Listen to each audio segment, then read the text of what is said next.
Le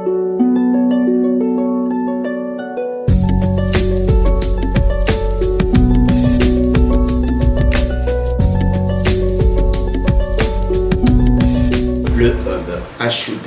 Donc c'est sous la houlette Christian Blanc, le PDG de l'époque, monsieur Christian Blanc, qui avait créé le hub. Donc, puisque c'est un concept, bien évidemment, on n'a pas réinventé le monde, on a fait d'un terme anglais que j'aime plus ou moins, du benchmark. D'accord? Alors, vous savez comment marche un hub? Un hub est construit, sa colonne vertébrale, ce sont des plages de rendez-vous de la correspondance. Quand on n'est pas sur un hub, par exemple Orly, que vous connaissez bien, chers amis, n'est pas un hub. Donc on a des arrivées et des départs qui se croisent tout au long de la journée. Il n'y a pas de pic d'activité, il n'y a pas de creux. Quand on construit un hub, l'ossature, c'est donc les rotations avions et les rotations équipage. On construit des plages de rendez-vous. En amont, on a une concentration d'arrivées sur le lieu du hub, c'est nous, aéroport Charles de Gaulle. Je vous donne une idée, tous les matins on a environ 25-30 avions long courrier qui viennent d'Asie, Afrique, Amérique en 1 heure. En aval, on va trouver une concentration de départ, moyen courrier par exemple. Tous les matins on a entre 7h et 8h 60 moyens courriers qui quittent ici pour aller chez vous, en France, en Europe. Hein? Donc le premier effet du hub visible, ce sont les concentrations des flux. Entre les deux, c'est ce que les commerciaux appellent le minimum connecting time, c'est-à-dire un temps en dessous duquel on ne peut pas vendre une correspondance. Mais pour nous, physiquement, sur notre plateforme hub, c'est le moment où les clients et les bagages vont aller d'un avion vers un autre avion, et ceci génère les fameux pics, les fameuses cheminées d'usine, c'est l'effet picking. Voilà comment se constitue une plage de hub. Ça dure à peu près 2h30 entre le premier avion qui arrive et le dernier avion au départ. Et lorsqu'une plage est terminée, une autre, puis une autre, puis une autre. Nos avions vont et viennent. C'est du Béjart. Vous êtes artiste. Un avion rapporte quand il vole. Plus de temps il doit passer en l'air, moins de temps il doit rester au sol. Donc le demi-tour de nos avions doit être bien huilé. J'adore la Formule 1. La Formule 1, elle reste 10 secondes, 9 secondes dans le stand. Mais ici, hein, le demi-tour de nos avions sera calculé en fonction de la taille même de l'avion. Si c'est un petit 318 Airbus, ce sera plutôt 40 minutes. Si c'est un gros A380, ce sera plutôt 2h30. Mais vous comprenez que lorsque l'avion arrive, et s'il y a déjà un petit peu de retard, le compte à rebours a déjà commencé. Il faut que l'avion reparte à l'heure dans la sécurité et la sûreté. Ça, c'est chaque jour au hub. Disons qu'il y a à peu près sur la planète 1500 vols, mais ici, nous en avons déjà 900-950. Chaque jour, on accueille environ 100 000 clients, 110 000, 120 000, 130 000 l'été. Chaque jour, on a 100 000 bagages à trier. Le taux de correspondance, c'est ça un marqueur du hub. C'est le pourcentage de clients en correspondance. Un hub va chercher les clients partout sur la planète, les amène sur la plateforme pour les reconduire vers le reste du monde, avec le système des plages que je vous ai montré. Notre taux moyen, je vous parle de moyenne, hein, c'est entre 52% et 60% de clients en correspondance. Ça veut dire que l'effet hub, la machine est très attractive, puisqu'on a plus de la moitié des clients qui arrivent et qui connectent immédiatement, plutôt que de clients qui sont en point à point. La correspondance c'est bien, la réussir c'est beaucoup mieux. C'est pas vous qui direz le contraire. Hein? Il faut que le client voyage et qu'il arrive avec son bagage. D'accord? On avait jadis un objectif de 97% et les choses étaient assez difficiles. il y a encore 3 ans. Donc nous, Air France, on a dit stop et nous avons pris des mesures très importantes. La première mesure fut de jouer sur le minimum connecting time.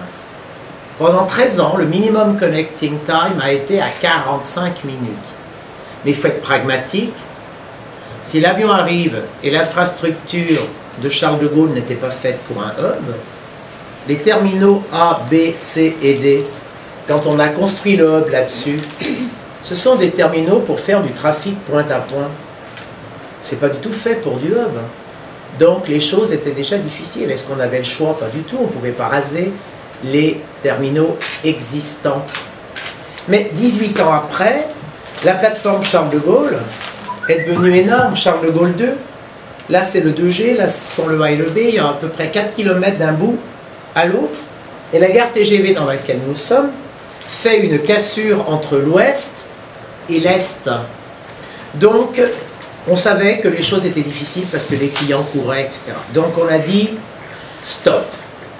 Et on a fait ce qui s'était appelé, il y a plus de 2 ans, Hub 2012. C'est-à-dire cap à l'est de Charles de Gaulle 2, à l'est par rapport à cette gare TGV où nous sommes.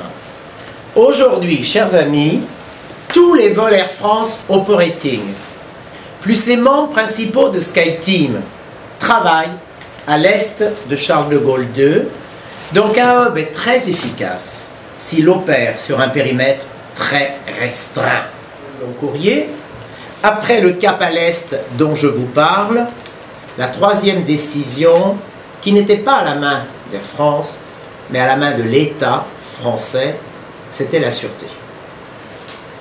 Alors, il y a encore 2 ans, tous les clients en correspondance sortaient dans la zone publique et repassaient tous les contrôles pour poursuivre leur voyage. Le contrôle sûreté, je fais le geste, et la police, quand nécessaire, entre Schengen et non Schengen. Hein? Dites-moi si ce n'est pas assez clair. Alors, Schengen, il y a une loi à l'intérieur de Schengen qui est très claire et qui s'appelle le contrôle unique.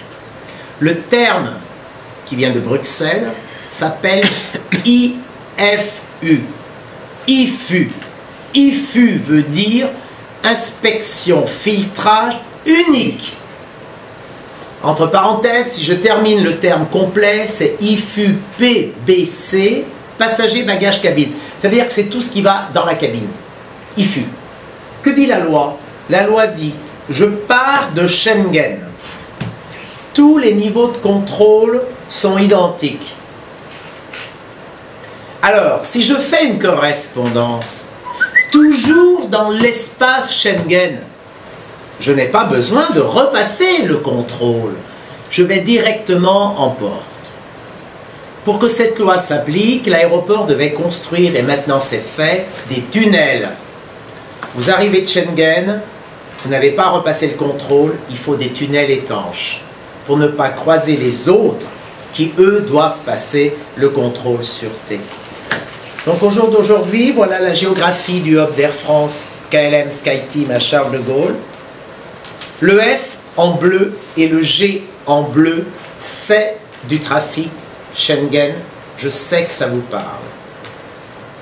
Et aujourd'hui, au lieu d'avoir 3 terminaux comme il y a encore 2 ans, 3 terminaux non Schengen, il en reste plus qu'un seul, le terminal E qui accueille le Maghreb en l'occurrence.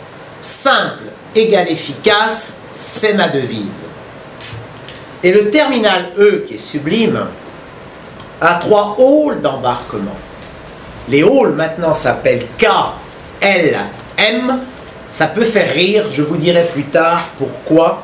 Le cordon ombilical, c'est un petit train automatique en moins de 2 minutes.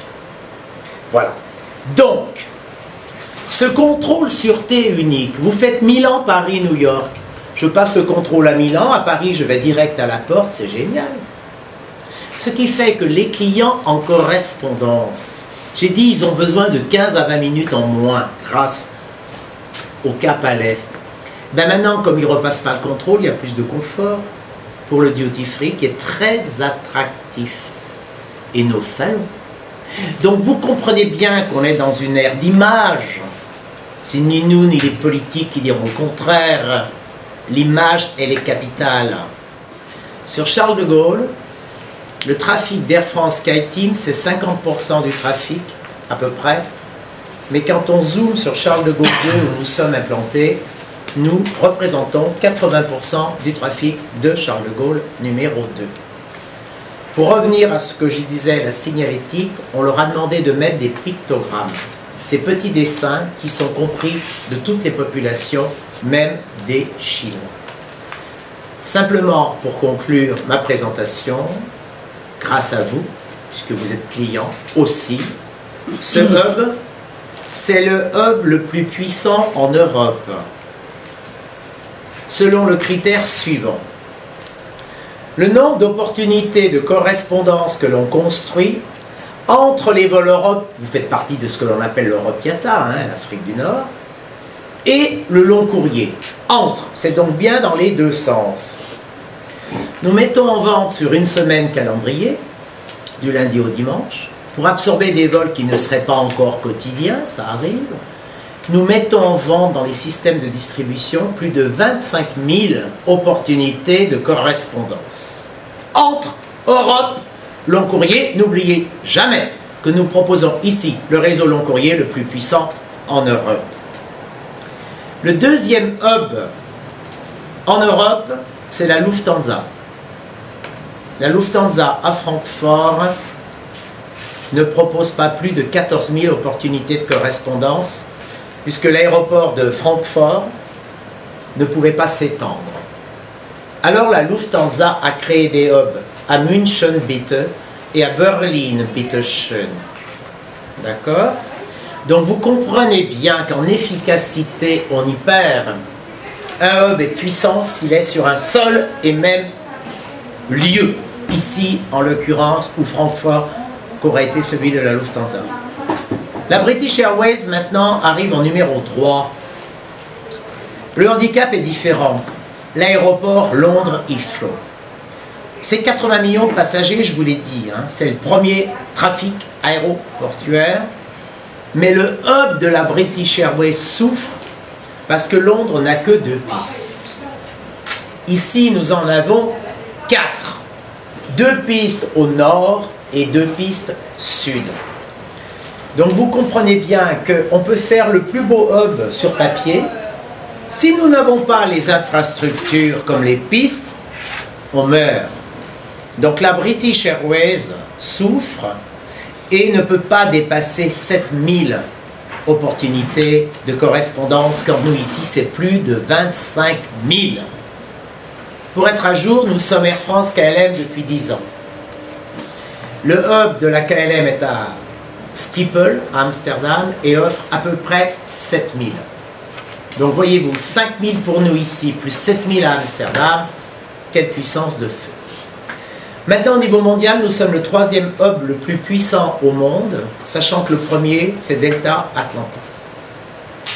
On est ravis, puisque 2 membres fondateurs de SkyTeam en l'an 2000 sont numéro 1 monde Atlanta, numéro 1 en Europe, ici.